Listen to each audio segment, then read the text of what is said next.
V10 news కి స్వాగతం. ముందుగా ముఖ్యాంశాలు. తాడేపల్లి పార్టీ కేంద్ర కార్యాలయంలో పొట్టి శ్రీరాములు వర్ధంతి కార్యక్రమం. ఆత్మార్పణ దినం సందర్భంగా పొట్టి శ్రీరాములుకి నివాళులర్పించిన ఉప ముఖ్యమంత్రి పవన్ కళ్యాణ్.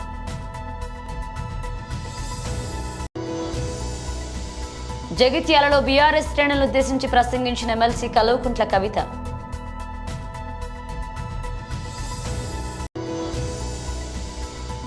హైదరాబాద్ లో బీజేపీ రాష్ట్ర కార్యాలయంలో సర్దార్ వల్లభాయ్ పటేల్ పుణ్యతిథి సందర్భంగా నివాళులు.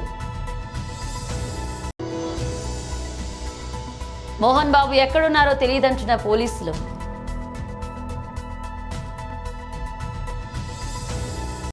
తాడేపల్లి పార్టీ కేంద్ర కార్యాలయంలో పొట్టి శ్రీరాములు వర్ధంతి సందర్భంగా కార్యక్రమాన్ని నిర్వహించారు. అందరూ కూడా గౌరవంగా చెప్పుకునే నాయకత్వ లక్షణాలు కలిగినటువంటి వ్యక్తిగా ఉన్నతమైనటువంటి చదువులు చదువుకున్నప్పటికీ పెద్ద ఉద్యోగాన్ని చేస్తున్నప్పటికీ ఈ దేశానికి స్వాతంత్రం కావాలి, స్వాతంత్ర పోరాటంలో తను కూడా ప్రధానమైనటువంటి పాత్ర పోషించాలనే ఆలోచనతో ఉద్యోగాన్ని సైతం వదులుకొని ఆ రోజు మహాత్మా గాంధీ నాయకత్వంలో స్వాతంత్ర పోరాటంలో పాల్గొని అనేక మార్లు జైలుకు వెళ్లి దేశ స్వాతంత్రం సంపాదించడంలో ప్రధానమైనటువంటి పాత్ర పోషించినటువంటి వ్యక్తుల్లో ఆంధ్రుడిగా శ్రీ పొట్టి శ్రీరాములు గారు ఒకరని చెప్పడానికి వైఎస్ఆర్ కాంగ్రెస్ పార్టీ గర్వంగా భావిస్తున్నటువంటి పరిస్థితులు. స్వాతంత్రం రాకముందే సమాజం పట్ల అవగాహన కలిగినటువంటి వ్యక్తిగా సమాజంలోని అనేక సమస్యల పరిష్కారం కోసం ఒక పక్క స్వాతంత్ర పోరాటం కోసం పనిచేస్తూనే మరో పక్క ఆలయాల్లో ప్రజలకి ప్రవేశం ఉండాలనే భావంతో కార్యక్రమాలు తీసుకుని ముందుకు సాగినటువంటి వ్యక్తి పొట్టి శ్రీరాములు గారు. అనేక మంది నాయకుల త్యాగ ఫలితంగా దేశానికి స్వాతంత్రం సంపాదించిన 40 ఏళ్ళు ఆ తరువాత ఈ రాష్ట్రానికి సంబంధించి తెలుగు మాట్లాడే వాళ్ళందరూ కూడా ఒక ప్రాంతంలో ఒక రాష్ట్రంలో ఉండాలనే భావన కలిగినటువంటి వ్యక్తిగా నిస్వార్థంగా తెలుగు రాష్ట్రం ఏర్పాటు కావాలనే భావంతో ఆయన ముందుకు సాగినటువంటి ప్రక్రియలో చివరికి ఆయన ఆమరణ నిరాహార దీక్ష చేపడితే ఆ రోజున నిజంగా దురదృష్టం. ఎందుకంటే మనం అనుకుంటా ఉన్నాం 1947కు ముందు జరిగినటువంటి సంఘటనలు, ఉద్యమాలు, ఫలితాలు, బాధలు, ఇబ్బందులు అది కూడా మనం అనుకుంటా ఉంటాం, చరిత్రలో చెప్పుకుంటా ఉంటాం. కానీ దురదృష్టం దేశానికి స్వాతంత్రం వచ్చిన తర్వాత కూడా ఒక భాషా ప్రయుక్తమైనటువంటి రాష్ట్రం కావాలని కోరుతూ శ్రీ పొట్టి శ్రీరాములు గారు ఆమరణ నిరాహార దీక్ష చేపడితే ఆ నిరాహార దీక్ష ఉపసంహరించడానికి ఆయన్ని బతికించడానికి ప్రయత్నం చేసినటువంటి పరిస్థితులు కూడా లేవనేది చదువుకున్నప్పుడు నిజంగా చరిత్ర చూస్తున్నప్పుడు చదువుతున్నప్పుడు నిజంగా కొంత బాధ కలుగుతున్నటువంటి పరిస్థితులు కూడా. ఆత్మార్పణ దినం సందర్భంగా పొట్టి శ్రీరాములకి నివాళులర్పించారు ఉప ముఖ్యమంత్రి పవన్ కళ్యాణ్. ఎవరైతే మనకు అన్నం పెట్టారో, ఎవరైతే మనకు నిలబడ్డారో, ఎవరైతే మన కోసం పనిచేశారో తల్లిదండ్రులు కూడా మర్చిపోతాం మనం. హ్యూమన్ మెమరీ అంత, హ్యూమన్ సైకాలజీ అలాంటిది. కంటిన్యూటీ ఆఫ్ మెమరీ చాలా అవసరం. మన తాతలు ముత్తాతలకు కూడా మనం ఎందుకు పితృదేవతలు అని చెప్పి మనం పిండం పెడతామంటే ఎవరి వల్ల అయితే మనం వచ్చామో వాళ్ళు మర్చిపోకూడదని చెప్పి. అలాంటిది ఇన్ని కోట్లాది మందికి ఈ రోజున నాలాంటి వాడు కూడా రాష్ట్రానికి ఈ స్థాయిలో మీరందరూ పెట్టగలిగారంటే దానికి ఉనికినిచ్చిన వాడు. 50 రోజులు పైన అన్నపానీయాలు లేకుండా కడుపు మలమలమల మాడిపోతూ పేగులు యాసిడ్ పేగుల్లోంచి వస్తూ ఉంటే మంటలు మండిపోతూ ఉంటే దానికి ఏమి చేయాలో తెలియక ఒక మట్టి తీసుకొని, బంకమట్టి తీసుకొని ఒక బట్టగా రాసి దాన్ని తడిపి పొట్టకి చుట్టుకొని మహాక్షోభ అనిపించిన మహానుభావుడే. భార్య చనిపోయింది, కొడుకు చనిపోయాడు. కేవలం సమాజం కోసం, దేశం కోసం బతికిన మహానుభావుడు ఆయన వేదన ఇవన్నీ ఎప్పుడు ఎక్కువ మందికి తెలియదు. ఆయనకి ఏదో ఒక ఆయన వల్ల వచ్చిందని ఒక చిన్నప్పుడు స్కూల్లో చదువుకుంటూ మాకు అనిపించి అంతమించి ఎప్పుడు ఉండేది. నాకు ఎప్పుడు కూడా ఎందుకు వెతికేవాడంటే స్పెషల్ పాలిటిక్స్కి వచ్చాక అది కూడా ఆయన గొప్పతనం ఎప్పుడు మాకు మరింతగా అర్థమైంది అంటే రాష్ట్ర విభజన జరిగిన తర్వాత ఎవరైతే మనకి మూలకారకులు ఆంధ్రప్రదేశ్కి ప్రతిసారి పొట్టి శ్రీరాములు గారి విగ్రహం ఎత్తకాలి అంటే ఆర్యవైశ్య సమాజంలో దొరుకుతుంది తప్ప తక్కువ చోట్ల దొరుకుతుంది. ఆయన ఒక జాతికి నాయకుడు కాదు, ఒక కులానికి నాయకుడు కాదు, ఆంధ్ర జాతికి నాయకుడు ఆయన. అలాగే భాషా ప్రయుక్త రాష్ట్రాలకి ఆద్యుడు, దానికి దారి వేసినవాడు. స్వాతంత్రం వచ్చిన తొలి రోజుల్లో ఇది ఇందాక మనం దాంట్లో చూస్తూ ఉంటే ఆయన మీద చేసిన ఆ డాక్యుమెంటరీ ఫిల్మ్ కూడా చాలా అద్భుతంగా తీశారు. INPR డిపార్ట్మెంట్ అందరికీ నా హృదయపూర్వక అభినందనలు తెలియజేస్తున్నాను. చాలా అద్భుతంగా తీశారు, చాలా హృదయానికి హత్తుకునేలా తీశారు, గుండెలు కదిలించేలా తీశారు. స్వాతంత్రం వచ్చిన కొత్తలో ఎలా ఉందంటే దేశం, ఇది నేను వీటి మీద హిస్టరీ బుక్స్ చదువుతూ ఉంటే నెహ్రూ గారు ఒకవైపు పాకిస్తాను, భారతదేశం అఖండ భారతం 2 ముక్కలుగా విడిపోతుంటాయి మత ప్రాతిపాదికన. జగిత్యాలలో బీఆర్ఎస్ శ్రేణులను ఉద్దేశించి ప్రసంగించారు ఎమ్మెల్సీ కల్వకుంట్ల కవిత. చాలా సంతోషం. జగిత్యాలంటే బీఆర్ఎస్ అడ్డా అని ఇవాళ అందరూ చూస్తేనే తెలిసిపోతా ఉంది. ఇవాళ జగిత్యాల్లో ఇక్కడ మీరు ఎన్నుకున్న నాయకులు పార్టీకి ద్రోహం చేసి పోయిండొచ్చు కాక, కానీ మీరందరూ ఉన్నారంటే మీ అందరిలోనే ఎవరో ఒకరు రేపు ఇక్కడ ఎమ్మెల్యే అవుతారు. మనకు ఎమ్మెల్యేలతో పని లేదు. కేసీఆర్ గారి సైనికులు ఉంటే చాలు, ఆటోమేటిక్ గా ఎమ్మెల్యేలు అవుతారు, గవర్నమెంట్ వస్తుంది. మీకు తెలిసిన విషయమే. కేసీఆర్ గారు ఒక్కరు ఉంటే తెలంగాణ తెచ్చుకున్నారు. ఇవాళ కేసీఆర్ గారి ఆధ్వర్యంలో రేపటి నాడు కూడా జగిత్యాల్లో జరిగేటటువంటి అన్యాయాల మీద, అక్రమాల మీద పోరాటం తప్పకుండా కొనసాగిస్తామని తెలియజేస్తా ఉన్నాను. మరి ఇవాళ ఇక్కడికి వచ్చినామంటే ఇంకా పెద్ద కారణం ఉంది. ఏందా కారణం? తెలంగాణ ఉద్యమంలో మనందరం కలిసి కొట్లాడినాం, మనందరం కలిసి ముందుకు పోయినటువంటి సందర్భం. మరి ముందుకు పోయేటప్పుడు ఆనాడు ఉద్యమంలో మనం తెలంగాణ తల్లిని పెట్టుకున్నాం. ఇవాళ కాంగ్రెస్ ప్రభుత్వం వచ్చినాక ఆ తెలంగాణ తల్లి వద్దట, ఆ తెలంగాణ తల్లి చేతిలో ఉండే బతుకమ్మ కూడా వద్దట. నేనేమంటున్నా, తెలంగాణ తల్లిని దూరం చేస్తున్నారు, బతుకమ్మను దూరం చేస్తున్నారు. తల్లులు, నిజమైన తెలంగాణ తల్లులందరూ ఇక్కడ నిలబడి ఉన్నారు. కనీసం వాళ్ళకి చెప్పినటువంటి హామీలు, కనీసం వాళ్ళకి ఇస్తామన్న పైసలు అవన్నీ ఇవ్వండి. మీకు ధైర్యం ఉంటే పైసలు మహాలక్ష్మికి వస్తుందా? 2000 కరెంట్ ఉంటుందా? రైతు బంధు వస్తుందా? ఏమొస్తుంది? మరి ఏమీ లేదు. సంవత్సర కాలం నుండి మన ఆడబిడ్డలందరికీ కాంగ్రెస్ ప్రభుత్వం, ఆ రేవంత్ రెడ్డి గారు 30,000 రూపాయలు బాకీ పడ్డాడు. ఎట్లా అంటే నెలకి 25,000 ఇస్తా అన్నాడా? 12 నెలలు లెక్క చూసుకొని ఎంత అవుతుంది బాకీ పడ్డాడా? మా పెద్దమ్మలు ఇక్కడ ఉన్నారు, వాళ్ళకి ఏం చెప్పిండు అన్నాడు? మీకు ఇప్పుడు కేసీఆర్ 2,000 ఇస్తుండు, నేను ఎక్కంగానే 4,000 ఇస్తా, అమ్మకు అయ్యకి ఇద్దరికి కూడా ఇస్తా అని చెప్పిండు. అవునా కాదా? అంటే ఎగబెట్టిన 2,000, 24,000 అవి కూడా బాకీ పడ్డాడు. మరి కాల్ చేసి అక్కడ లేని వాళ్ళకి ఏమన్నాడు? 6,000 ఇస్తా అన్నాడు. కానీ ఇంతవరకు ఇచ్చిన పాపన ఓలే. కేసీఆర్ గారే అన్నాడు 5,000 ఇచ్చుకున్నారు. ఇవాళ మీ అందరికి తెలిసి मुसलमान भाई बहन है, आप सब भी जानते हैं आज कैसा हालत है. अब जो मुहिम के साथ जो रियासत के लिए लड़ाई में तेलंगाना तल्ली को हमने शामिल किया था, हमने पूरे आवाम मिलकर उनको बनाया था. केसीआर साहब ने अलग से नहीं बनाया. आज आके तेलंगाना तल्ली को निकालने का मतलब क्या है? पूरा हमारे मुहिम का, पूरा रियासत का, पूरे तेलंगाना के आवाम का बेइज्जती है ये.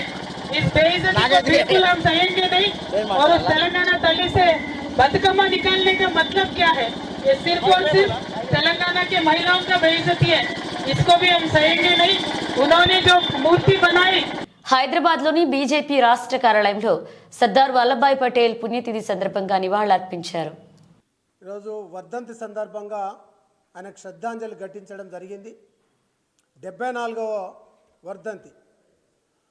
ఈరోజు తెలంగాణలో స్వేచ్ఛ వాయువులు పీలుస్తున్నామంటే, ఈరోజు 500లకు పైగా సంస్థానాలు విలీనమైనంటే మరి ఆయన ఒక పుణ్యమే.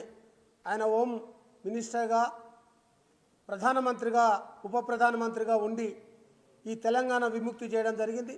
అందరూ అనుకుంటారు 1947 15 ఆగస్టు అని అనుకుంటారు, కానీ ఈ తెలంగాణ విముక్తి కాలే. నిజాం నిరంకుశ పాలన ద్వారా అనేక మంది తెలంగాణ ప్రజలు బలైపోతున్నటువంటి తరుణంలో రజాకార్ల యొక్క వాళ్ళ ద్వారా యొక్క తెలంగాణ యొక్క స్త్రీలను బతుకమ్మను ఆడిపించి నగ్నంగా బతుకమ్మ ఆడిపించినటువంటి ఆ దుర్దినము, ఆ యొక్క దుర్మార్గము, ఆ అరాచకము, ఆ అణిచివేచకీయం నుంచి విముక్తి ఖబర్దార్ అని చెప్పేసి నిజాంను గడగడలాడించి నువ్వు లొంగిపోతావా, నీ సంగతి ఏందో తేల్చాలా అని చెప్పేసి ఆయన విమోచన 1948 సెప్టెంబర్ 11 నాడు విముక్తి కలిగింది ఈ తెలంగాణ విమోచన. కాబట్టి సోదరులారా, ఆయన దేశమాత ముద్దుబిడ్డ, మేధావి, ఈ యొక్క భారతదేశానికి నిరంతరంగా పరితపించి మరి ఆయన ఉప ప్రధానిగా ఉండి అనేకమైనటువంటి యొక్క ఈ నిరంకుశ పాలన నుంచి విముక్తి కలిగించినటువంటి మహానుభావుడు. మరి రాష్ట్ర వ్యాప్తంగా కూడా, దేశవ్యాప్తంగా కూడా ఈరోజు ఆయన వర్ధంతి కార్యక్రమాలు జరుగుతున్నాయి. అందులోనే భాగంగా రాష్ట్ర శాఖ ఆధ్వర్యంలో ఇందాక సంఘటన ప్రధాన కార్యదర్శి చంద్రశేఖర్జీ వారు వచ్చారు, గోలి మసూదన్ రెడ్డి గారు సీనియర్ నాయకులు ఉన్నారు, అలాగే మిగతా ఉన్నటువంటి వాళ్ళందరి నాయకులతో ఈరోజు ఈ రాష్ట్ర కార్యాలయంలో వర్ధంతి కార్యక్రమం జరుపుకున్నాం. తప్పకుండా ఆయన ఆశయాలను నెరవేర్చడానికి భారతీయ జనతా పార్టీ కృతనిశ్చయంతో ఆయన ఆశయాలు సాధించడానికి కోసం ముందుకెళ్ళి ఈ తెలంగాణలో భాజపా ప్రభుత్వాన్ని తీసుకురావడానికి కోసం ముందుంటామని ఈ సందర్భంగా తెలియజేస్తున్నాను. ధన్యవాదాలు.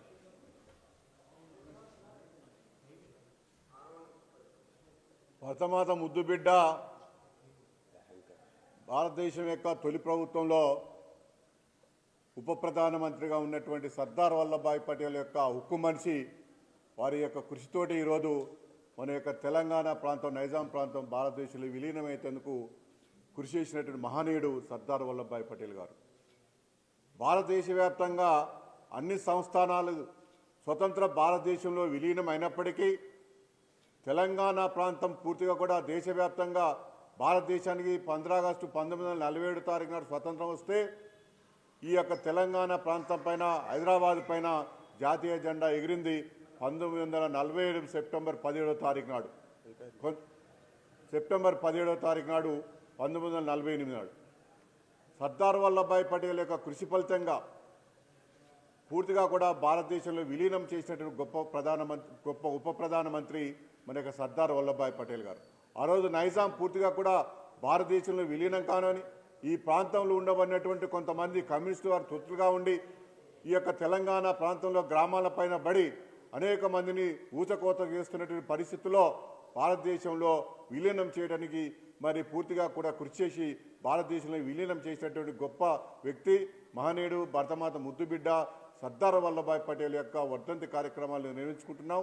అదేవిధంగా వారి యొక్క ఆశయాల కోసం ప్రతి ఒక్క భారతీయ జనతా పార్టీ కార్యకర్త పనిచేస్తామని ఈ సందర్భంగా తెలియజేస్తుంది. మంచు ఫ్యామిలీ వివాదంలో ట్విస్ట్ చోటు చేసుకుంది. కుటుంబంలో జరిగిన గొడవపై మంచు కుటుంబ సభ్యులు పరస్పరం పోలీసులకు ఫిర్యాదు చేసుకున్న విషయం తెలిసిందే. ఇక ఈ విషయంలో మంచు విష్ణు, మంచు మనోజ్ల స్టేట్మెంట్లను పోలీసులు రికార్డ్ చేశారు. అయితే ఇప్పటి వరకు మంచు మోహన్ బాబు మాత్రం పోలీసులకు కలుసుకోలేదు. ఆయన నుంచి తాము ఎలాంటి స్టేట్మెంట్ రికార్డ్ చేయలేదని పహాడీ షరీఫ్ పోలీసులు తెలియజేశారు. గొడవల నేపథ్యంలో లైసెన్స్డ్ రివాల్వర్ను హ్యాండ్ ఓవర్ చేయాలంటూ పోలీసులు నోటీసులు జారీ చేయగా మంచు విష్ణు తన గన్ అప్పగించారు. అయితే మోహన్ బాబు మాత్రం ఇప్పటికీ గన్ అప్పగించలేదు.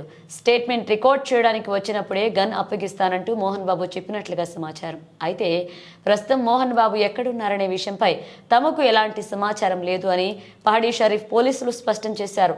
తాను మెడిటేషన్లో ఉన్నానని 2-3 రోజుల్లో తానే విచారణకు హాజరవుతానంటూ మోహన్ బాబు సమాధానం అందించారని చెప్పారు.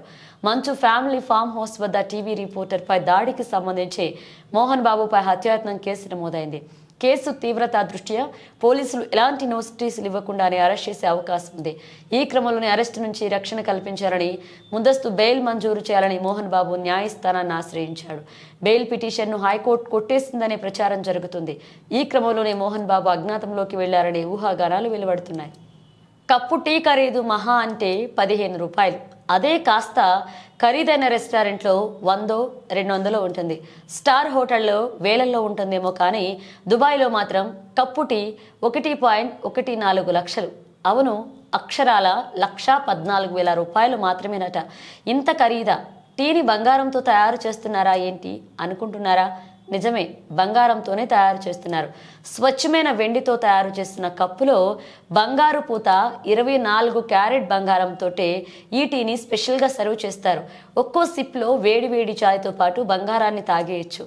టీ తాగాక కప్పును అక్కడే వదిలేయకుండా ఎంచగ్గా ఇంటికి తీసుకోవచ్చు. దుబాయ్లోని బోహో కేఫ్ ఈ గోల్డ్ కడక్ చాయ్ని సర్వ్ చేస్తుంది. భారత సంతతికి చెందిన సుచేతా శర్మ ఈ కేఫ్ను నడిపిస్తున్నాడు. తన కస్టమర్ల కోసం వారి హోదాకు తగ్గట్లుగా స్పెషల్గా ఈ టీని సర్వ్ చేస్తున్నామని సుచేత చెప్పారు. ఈ టీతో పాటు గోల్డ్ సావనీర్ కాఫీ 1.09 లక్షలు కూడా తమ కేఫ్లో అందుబాటులో ఉందని వివరించారు. కాగా బోహో కేఫ్లో సర్వ్ చేసే ఈ స్పెషల్ టీని ఓ ఫుడ్ బ్లాగర్ వీడియో తీసి యూట్యూబ్లో పెట్టారు. దీంతో ఆ వీడియో వైరల్గా మారింది. తెలంగాణలో ప్రతిష్టాత్మకంగా జరుగుతున్న గ్రూప్ 2 ఎగ్జామ్కు పెద్దపల్లి జిల్లా, మంచిర్యాల జిల్లాలో పకడ్బందీగా ఏర్పాట్లు చేస్తున్నట్లుగా Ramagundam police commissioner M Srinivas IPS media ద్వారా తెలియజేశారు. సో అందరికీ నమస్కారం. ఈరోజు ప్రతిష్టాత్మకంగా జరగబోతున్న 2A ఎగ్జామ్స్ తెలంగాణలో తెలంగాణ వ్యాప్తంగా జరుగుతున్నాయి.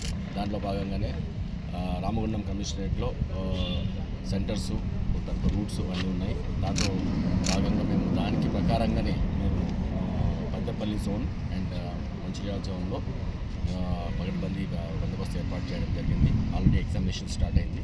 దాంట్లో భాగంగా ఈరోజు మనకు నెంబర్ ఆఫ్ క్యాండిడేట్స్ ఇక్కడ రామగుండం కమిషనరేట్లో 2 జోన్లో కలుపుకొని 23,969 క్యాండిడేట్స్ అపీల్ అవుతున్నారు. తర్వాత మనకు రూట్స్ 15 రూట్స్ ఉన్నాయి. 15 రూట్స్లో మొత్తము 66 సెంటర్స్ ఎగ్జామినేషన్ సెంటర్స్ ఉన్నాయి. ఈ 15 roots 66 centres examination papers supply చేస్తారు. దాని తర్వాత ఎగ్జామినేషన్ తర్వాత మళ్ళీ యథావిధిగా ఆ రూట్స్లోనే అన్ని సెంటర్స్ని పికప్ చేసుకొని విత్ ఎస్కార్ట్ స్టాండర్డ్ ఏదైతే చెప్పారో ఆల్రెడీ మనకు డిఫరెంట్ మీటింగ్స్ జరిగినాయి. దాంట్లో ఏవైతే ఎలా చెప్పారో అన్నీ పక్కగా ఒక్క పర్సన్ కూడా తక్కువ కాకుండా వేసాము. మొత్తం టోటల్ ఫోర్స్ని 411 ఫోర్స్ ఆఫీసర్స్ కాకుండా ఇంకా సో ఇన్స్పెక్టర్స్, ఎస్ఐస్, తర్వాత హెడ్ కానిస్టేబుల్స్, ఏఎస్ఐ అందరినీ డిప్లాయ్ చేయడం జరిగింది. తర్వాత పకడ్బందీ ఎస్కార్ట్ కూడా ఇవ్వడం జరిగింది. ఇక్కడ మనకు 2 స్ట్రాంగ్ రూమ్స్ ఉన్నాయి. బిఫోర్ ఎగ్జామ్స్ స్ట్రాంగ్ రూమ్స్కి హైదరాబాద్ నుంచి రావడం జరిగింది. అక్కడ పెట్టడం జరిగింది. అక్కడ నుంచి మళ్ళీ ఎగ్జామినేషన్ సెంటర్స్ తీసుకోవడం, మళ్ళీ అక్కడ ఎగ్జామ్ అయిన తర్వాత వాటిని సేఫ్గా మళ్ళీ స్ట్రాంగ్ రూమ్స్ తీసుకురావడం, అక్కడ నుంచి మళ్ళీ అన్నీ కలిపి హైదరాబాద్కి వెళ్ళిపోతాం. మన దగ్గర 2 స్ట్రాంగ్ రూమ్స్ ఉన్నాయి. పెద్దపల్లి ఐటీ ఉంది అండ్ తర్వాత గవర్నమెంట్ డిగ్రీ కాలేజ్ మంచిర్యాలలో ఉన్నాయి. సో దీంట్లో భాగంగా పెద్దపల్లి జోన్లో ఫోర్స్ మొత్తం 123 డిప్లాయ్ చేయడం జరిగింది. మంచిర్యాల జోన్లో 288 ఫోర్స్ టోటల్గా 411 అండ్ ఇంక్లూడింగ్ మై సెల్ఫ్ కమిషనర్తో పాటు అడిషనల్ కమిషనర్స్, డీసీపీస్, దాని తర్వాత ఏసీపీస్ అందరూ కూడా ఇక్కడ పెట్రోలింగ్లో, దాని తర్వాత ఓవరాల్ సూపర్విజన్లో ఉన్నారు. సో అదే దాంట్లో భాగంగానే ఒక 2 డేస్ బ్యాక్ నుంచే మనకు 163 BRS అంటే 144 సెక్షన్ విధించడం జరిగింది. అన్ని పరీక్షా కేంద్రాల దగ్గర ఉన్న ఇంటర్నెట్ సెంటర్స్ కానీ, జిరాక్స్ సెంటర్స్ కానీ, తర్వాత కాపీ సెంటర్స్ కానీ అన్నీ మూయడం జరిగింది. సో బయట కూడా ఎలాంటి అవాంఛనీయ సంఘటనలు ఎవరు ఏమి కాపీ కొట్టకుండా ఇక్కడ కూడా ప్రతి సెంటర్ దగ్గర ఒక ladies curtain code, ladies course, దాని తర్వాత మెయిన్ ఫోర్స్ డిప్లాయ్ చేయడం జరిగింది. ఎలాంటి ఎలక్ట్రానిక్ గాడ్జెట్స్ కూడా లోపలికి తీసుకోకుండా, ఈవెన్ వాచ్లు కూడా తీసుకోకుండా మనం ఇక్కడ జాగ్రత్త తీసుకుంటాం. Thank you. బులెటిన్ ముగించే ముందు హెడ్లైన్స్ మరోసారి. తాడేపల్లి పార్టీ కేంద్ర కార్యాలయంలో పొట్టి శ్రీరాములు వర్ధంతి కార్యక్రమం. ఆత్మార్పణ దినం సందర్భంగా పొట్టి శ్రీరాములుకి నివాళులర్పించిన ఉప ముఖ్యమంత్రి పవన్ కళ్యాణ్.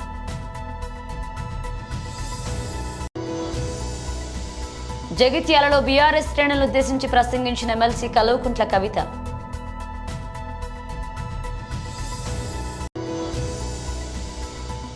హైదరాబాద్లో బీజేపీ రాష్ట్ర కార్యాలయంలో సర్దార్ వల్లభాయ్ పటేల్ పుణ్యతిథి సందర్భంగా నివాళులు.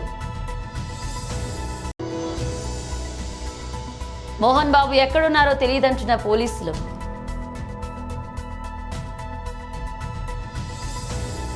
ఇవి బులెటిన్ అప్డేట్స్. మరో అప్డేట్స్తో మళ్ళీ కలుద్దాం.